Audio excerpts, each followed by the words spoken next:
Eu sou o pastor Giovanni, eu tenho uma palavra de Deus para o seu coração. Aí vai entrando aí, deixe seu comentário, diga de onde você está nos assistindo. Desde já dá um like, compartilhe esse link com outras pessoas. Hoje o nosso tema é lidando com a ferida do adultério. Lidando com a ferida do adultério. Preste atenção o que diz a palavra de Deus em Hebreus 12:16. Que ninguém seja imoral ou profano, como Esaú, que por uma refeição vendeu o seu direito de primogenitura, ou seja, perdeu a bênção do Senhor. Porque bem sabeis que, querendo ele ainda depois herdar a bênção, foi rejeitado, porque não achou lugar de arrependimento, ainda que com lágrimas o buscou. Que ninguém seja imoral, fornicador, adúltero, prostituto ou profano, como Esaú, que vendeu por uma refeição o seu direito de primogenitura. Então, aqui está falando da gravidade da imoralidade na vida de uma pessoa, capaz de afastar essa pessoa, se não houver arrependimento, da bênção de Deus, da salvação, da vida eterna. Então é algo muito grave, é algo muito sério. Já faz muito tempo que a nossa sociedade, a sociedade ocidental, vem banalizando o adultério, a imoralidade sexual, a prostituição, que tem se tornado cada vez mais corriqueiro no dia a dia das pessoas, às vezes até no contexto da igreja. É assustador ver os índices de adultério envolvendo pessoas, às vezes até evangélicas. Portanto, nós precisamos tratar desse assunto e fazer uma distinção entre o perdão e a purificação, aprofundando ainda mais o discernimento sobre como lidar com a questão do adultério. Por isso essa temática tão importante, lidando com a ferida do adultério. Suponhamos que um marido que cometeu um adultério realmente se arrependeu em seu coração, porém ainda não se consertou com a sua família, não confessou, com a sua esposa. Ele foi perdoado por Deus? Se arrependeu, sim. Seu casamento está purificado? E a resposta é não. Ou seja, enquanto ele mantém esse pecado nas trevas, na escuridão, sonegando humilhação, confissão e reconciliação, o casamento e a família permanecem sujeitos a muitas perturbações espirituais, a infiltrações demoníacas nesse casamento. Então é muito importante entender que o casamento é também uma pessoa, ou seja, uma pessoa jurídica, que traz consigo uma identidade, uma consciência e um propósito. Olha só que coisa linda. O casamento tem uma identidade, tem uma consciência e tem sim um propósito. O adultério produz uma ferida de morte no casamento, endemonizando a própria pessoa, endemonizando o relacionamento, a cama do casal, o leito é maculado e pode afetar até a vida dos filhos do casal. Então é muito importante refletir sobre as implicações de um adultério, já mencionados, nós já fizemos um vídeo sobre isso, sobre a quebra da aliança.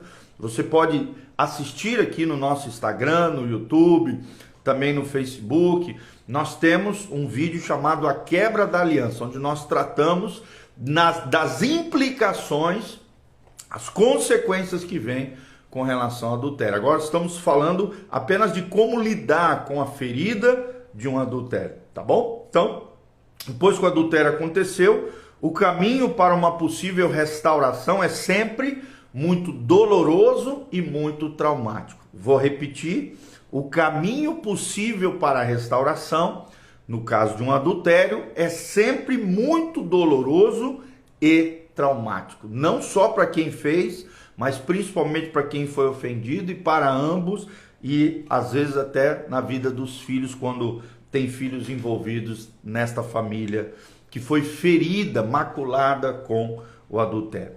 Então, o primeiro destaque que nós queremos dar é como é que funciona a reconciliação cirúrgica, para que seja lidado, para que seja curado uma família, um casamento, com relação à ferida do adultério, é necessário uma reconciliação cirúrgica. Olha o que diz Oséias 6, de 1 a 3. Vinde e tornemos ao Senhor, porque ele despedaçou e nos sarará, feriu e nos atará a ferida.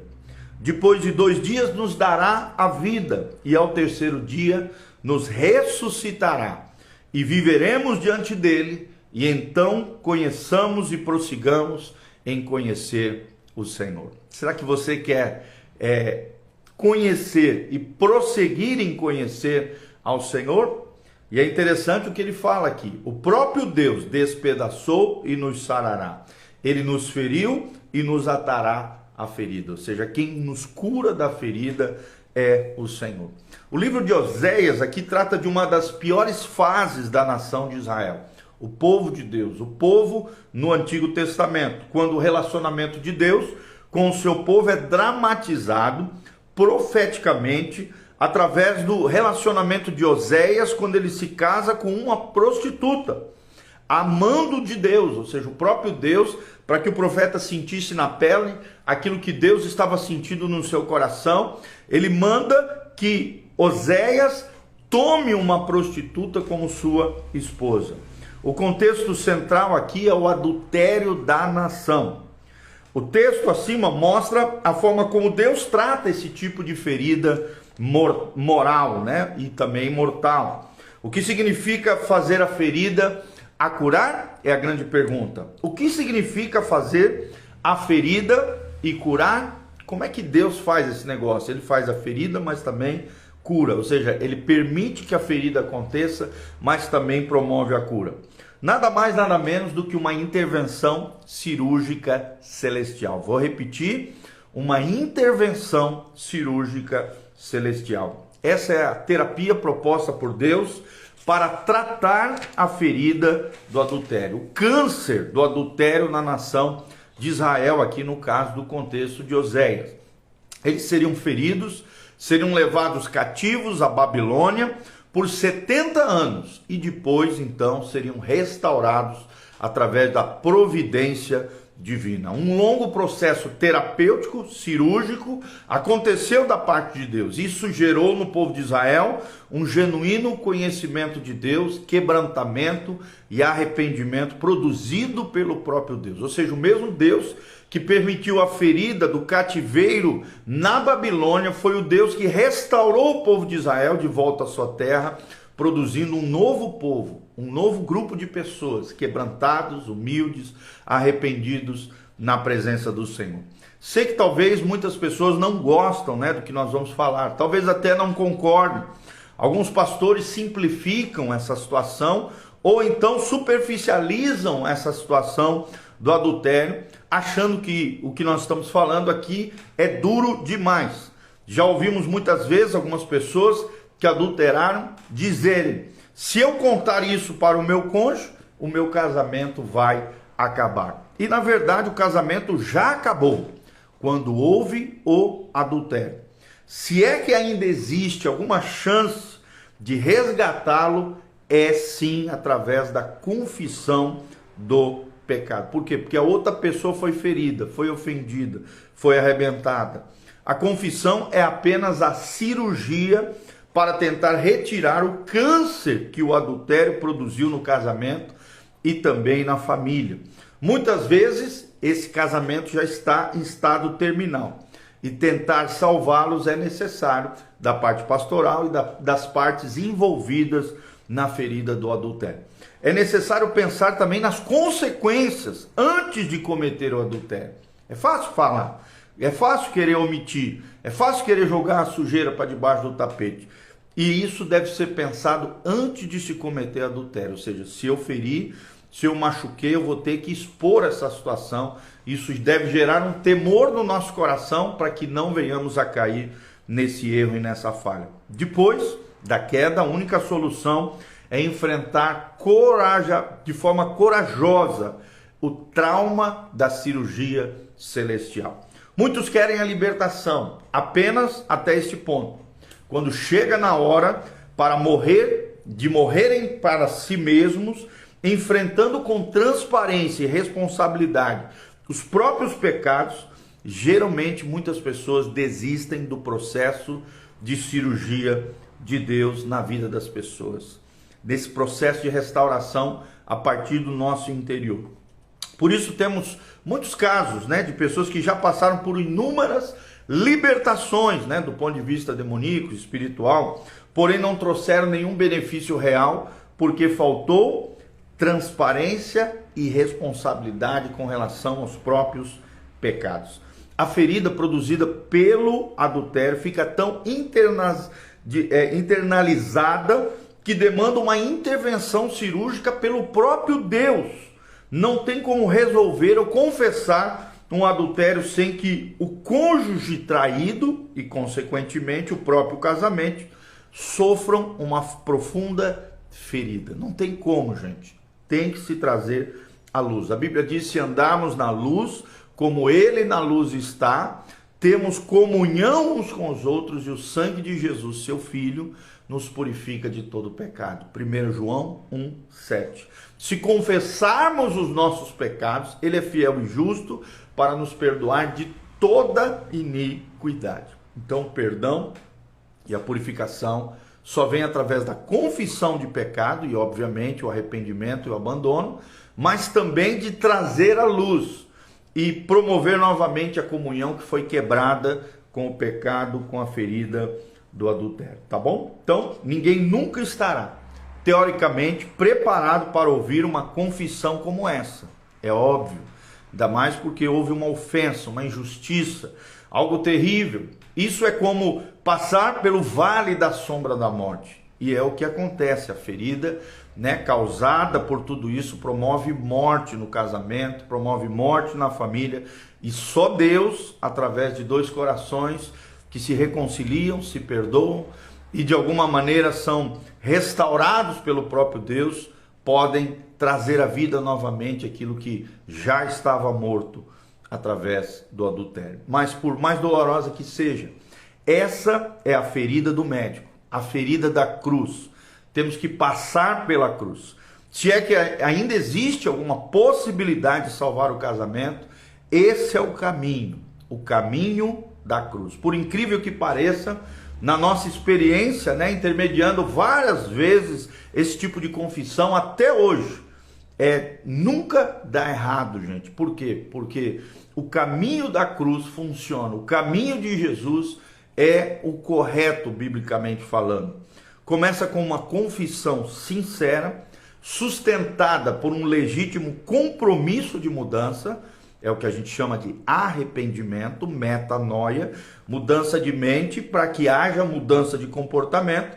Depois vem um processo da pessoa traída perdoar o cônjuge. Aí sim pode vir um processo ainda mais difícil de perdoar a pessoa com quem o cônjuge a traiu. Ou seja, aquela outra pessoa, o terceiro elemento, o elemento que foi envolvido naquela situação. Em alguns casos envolve até parentes, né, amigos próximos, e isso obviamente é altamente traumático. E por fim, queridos, o processo mais difícil é reconstruir a confiança que outrora foi perdida. Perto desse último desafio, perdoar não é tão difícil. O mais difícil é isso, reconstruir a confiança perdida, tá bom? Então, aqui nós estamos dando as chaves espirituais para que a ferida do adultério seja sarada. Lidando com a ferida do adultério é o nosso tema no dia de hoje. É algo, claro, que a gente sabe, muito profundo, muito enraizado na nossa sociedade hoje. Lembre-se do que diz o livro de Hebreus: digno de honra entre todos seja o matrimônio, a família, o casamento e o leito sem mácula. O que é a mácula no leito? O adultério. Porque Deus julgará os imorais, os adúlteros. Então, aqui nós estamos vendo como o matrimônio, o casamento, a família deve ser protegido, guardado como algo sacro, sagrado da parte de Deus, e como o nosso leito, nossa cama deve ser preservada na intimidade do casal, sem anexos, sem pulação de cerca, sem ofensas, sem feridas e sem, de alguma maneira, agravo, deslealdade ou infidelidade por parte do casal. Por quê? porque o próprio Deus julgará os adúlteros. E as consequências de um adultério são nefastas, são terríveis, são trágicas, são traumatizantes. Mas é claro que nós vemos à luz da Bíblia, Davi é um exemplo de um homem que, com o coração correto, em arrependimento, tomando sobre si a responsabilidade dos seus erros e falhas, assumindo as consequências e com um coração quebrantado em arrependimento, se apegando à graça, à misericórdia e às compaixões de Deus, foi sarado do adultério, do homicídio e ainda no final da sua vida, com o coração correto, servindo ao Senhor em quebrantamento e humildade, foi chamado o homem segundo o coração de Deus. Por quê? Porque teve uma atitude correta com relação ao pecado. É um fato, queridos, nós somos pecadores, então, infelizmente, tropeçamos e erramos em pecados ao longo da nossa vida. A questão não é se vamos pecar ou não, porque um fato é que vamos tropeçar no pecado. A questão é como nós lidamos com o pecado. De que maneira nós lidamos com o pecado? Essa é a chave da restauração, da purificação e do perdão dos pecados, da vida eterna, da trilha, do caminho da cruz, conduzindo-nos para a vida eterna em Cristo Jesus, o nosso Senhor. Amém?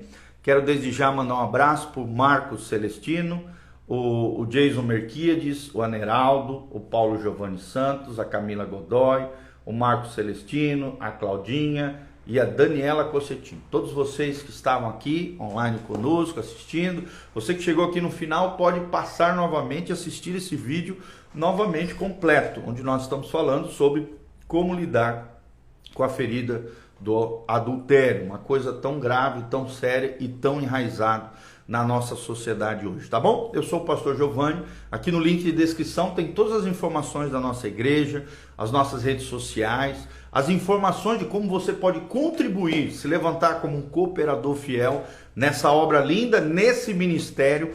Que Deus abençoe você, um abraço para Araruna, que Deus abençoe vocês, em nome de Jesus, que a graça e a paz do Senhor esteja sobre a vida de cada um de vocês e venha nos visitar. Aqui, quem mora aqui na cidade de Umuarama e região, venha nos visitar a Igreja Casa na Rocha, Dr. Camargo 4555, no centro de Umuarama, pertinho da Aviação Umuarama, Posto Brasil, Senhor Pizza. Aqui nós estamos pertinho, na frente da Unitron, da Anhanguera. Nós estamos aqui, Igreja Casa na Rocha, todas as quartas-feiras, às 20 horas. No sábado, culto da juventude, né, jovens e adolescentes, às 19 horas, mas também é um culto público, aberto para todos. E no domingo, 2 cultos, às 9 horas da manhã e às 19 horas. Estamos aqui, a igreja, como casa de Deus, como família de Deus, abertos aqui para te receber de todo o coração. Um abração para o meu querido amigo, pastor Marcos, Deus te abençoe. Em nome de Jesus, que a graça e a paz de Jesus venha sobre você, tua casa, tua família e tudo aquilo que você colocar as mãos, seja abençoado. A paz de Deus, o shalom que prospera, a graça e o favor do Altíssimo, a unção do Senhor, venha sobre você, tua casa, tua família, em nome de Jesus. Amém, amém e amém.